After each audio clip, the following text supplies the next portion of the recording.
right? So here's a couple of things when it comes to managing emotions effectively. Okay, again, as we said, it's not controlling, it's not squeezing it. Imagine trying to squeeze in your palm a whole lot of sand, right? You can't hold it all, it starts to seep out. And again, when we try to do that with emotions, not only are we repressing them, but we're also putting undue pressure on ourselves to exert a kind of control that actually, I think, doesn't exist to that degree, right? You'll actually find that to be able to manage, flow with it, a mixture of accepting it and trying to understand it a bit and then working to channel it is a lot more effective than trying to, in this black and white, rigorous way, control it as if it was, you know, a project. So the other thing about it too is it's not about repressing either. We do some work here recently, which I really love. And if you're interested, let me know. It's called shadow work. It comes from Carl Jung, famous psychologist you all know. And the idea of shadow work is this idea that there's a great amount of ourselves that has been repressed in the process of growing up, right? We had to be socialized. And so that means that our caregivers, parents, but also educators and the like, kept giving us messages around what's okay to have, right? You can't be angry, you can't fight, you shouldn't be jealous, you should be hardworking, right? So to some degree, this process is very important. On the other hand, in the process of being socialized, we've also been taught to repress and push away parts of us ourselves that as we get older become important to reintegrate again. Things like it actually is okay to feel jealousy and envy sometimes. You know, if this is obsessing you, like anything that obsesses you, it's going to cause its damage. But we are all human. We all get to be selfish, afraid, angry at times, right? We all get to be sad, despondent, apathetic. This is the range of emotions that are part of being human. It's our right to be this. The question is that when you just work from this place, then your overall effectiveness in life and your livelihood can be affected. So the objective is to acknowledge, now that we've kind of become aware of our emotions, we've gotten some clarity what they're about, now it's about to acknowledge them and then channel work with them in the best way possible. Eckhart Tolle, if you've read the powerful book from many years ago, The Power of Now, and he's got a lot of wonderful courses too. He said, rather than being your thoughts and emotions, be the awareness behind them. And this is the idea a little bit of creating this sense of objectivity, right? Instead of falling into that chaos head first, allow yourself to feel it, but you can also pull away from them while still facing it, saying things like, you know, this is what's happening instead of I am this. This is frustration instead of I'm frustrated, right? Or this is the moment that I'm experiencing right now. But not going headfirst in a way to so completely own everything that you're feeling. So we say also other ways to manage this. You know, don't push it away, don't flee, but at the same time, don't feed it. You know, this idea of the good wolf and the bad wolf. If you're always feeding the negative visions about what's around you, if you're creating more arguments, looking for more things on the internet, telling those stories to yourself to keep strengthening all that is upsetting you, then it's very hard to move forward. So the idea is don't push it away, but there's a way to stop and say, this is what I'm feeling. Let's be in the moment and then let's work on beyond it. We said again about not judging. The idea is also don't identify with it. You know, so not only does the fact that if you're feeling an emotion doesn't mean that you are that emotion all the time, but there's this beautiful concept that comes from this woman, Stephanie Bennett Voigt. She's got this great course on Daily Om about unblocking emotions. She's got 2 of them. And she says this wonderful idea. She says, imagine that, you know, every day, all the time, we're having this great barrage of thoughts, of emotions, all of us, right? And consider that to be weather. It's weather like it's rain, like it's snow, like it's sunny, like it's cloudy. Consider that whole flow of emotions and thoughts weather, but you are the sky. You are solid, right? And if you consider that as part of your human experience, it becomes easier to not identify so much with every single fluctuation that's happening with you emotionally. Think about when you're on a plane. For those of you who know me, you know how much I hate flying, much as I need to do it. And that's a fear, right? That's a fear I've had for almost all my life, but we do it. But I always get really impressed that, I hate turbulence. You take off and it's, it's rocky. And even when it's not rocky, it's rocky for me, right? But especially when it's crap weather, especially when you go through those clouds, right? I feel like, oh my God, we're in a speeding bullet. This is crazy. And then you break through the clouds, and I'm always surprised that on the other side of it, it's sun. When you break through the clouds and you're up there, it's always gorgeous up there. That's where you're the sky. So if you can use that as a visual as well, it may be a good way to accept what's happening, but also not integrate yourself too much with all the detail of it. Don't react. The difference between reacting and responding is reacting is just kind of this impulsive action versus responding is just taking those first few breaths to breathe first before you act, before you make a decision. It can be really tough. And again, everything we're talking about is not perfection, okay? We're not talking about this is the way you always have to be. These are best practices that can help, ways to train your emotional muscles that can ease your life, but it happens to all of us. The dog is barking too much and the neighbors, you lose your crap, and next thing you know, you're screaming.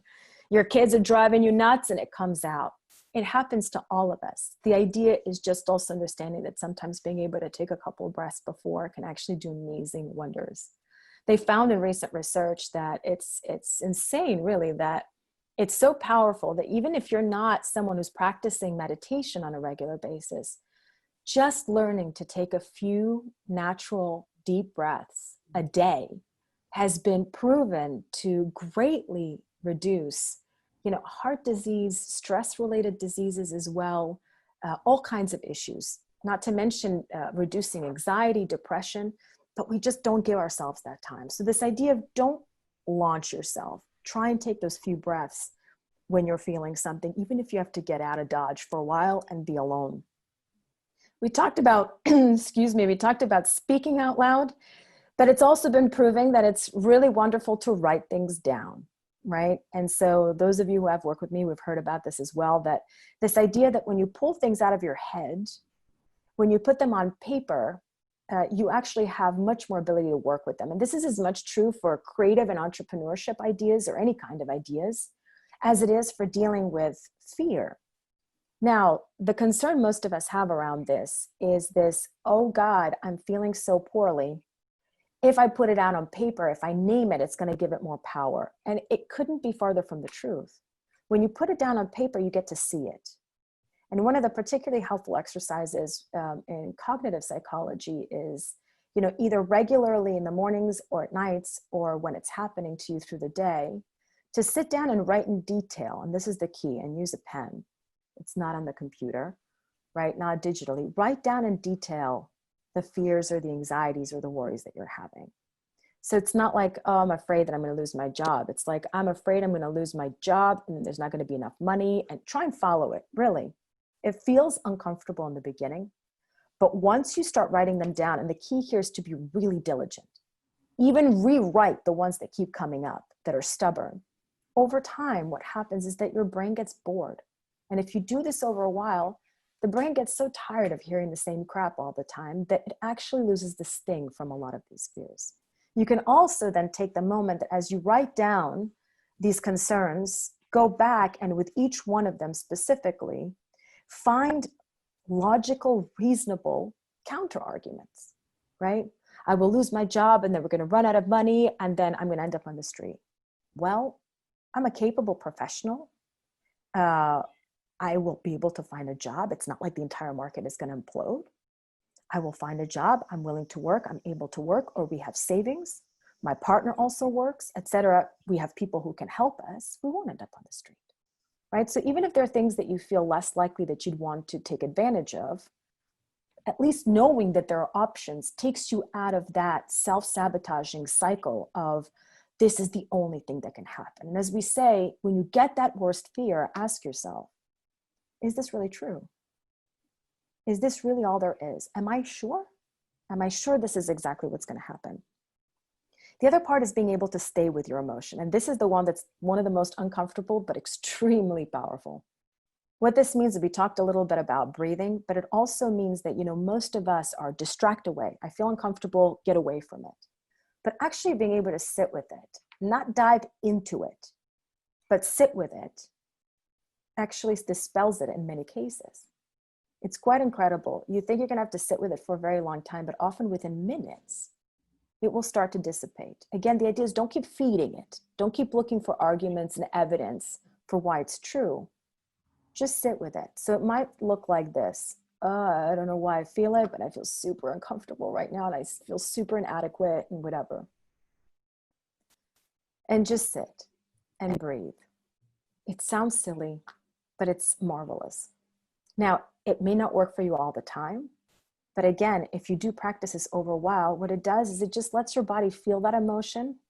And then even your own self-preservational instincts will kick in. And just after a while, they can't keep feeling that anymore. The key is not to feed it, right? Just sit with it as it is.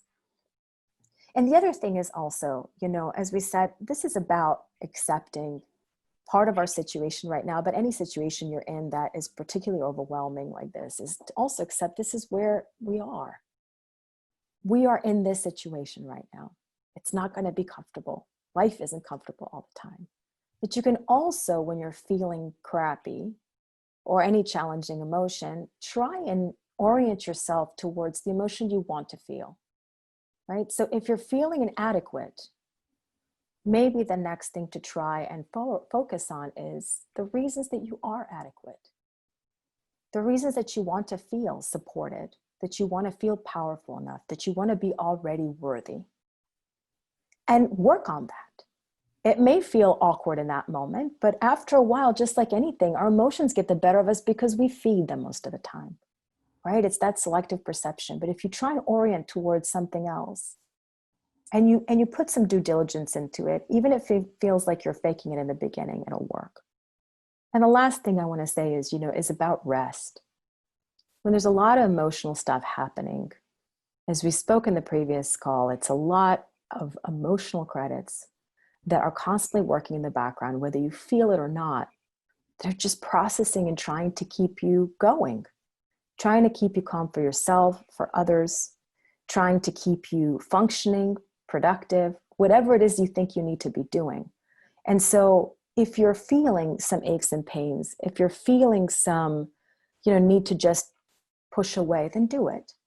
And make sure you get plenty of rest in the process, because especially these days, we're needing it. So those are some of my thoughts for you today. I'd love to hear your particular questions or suggestions, ideas. What do you think?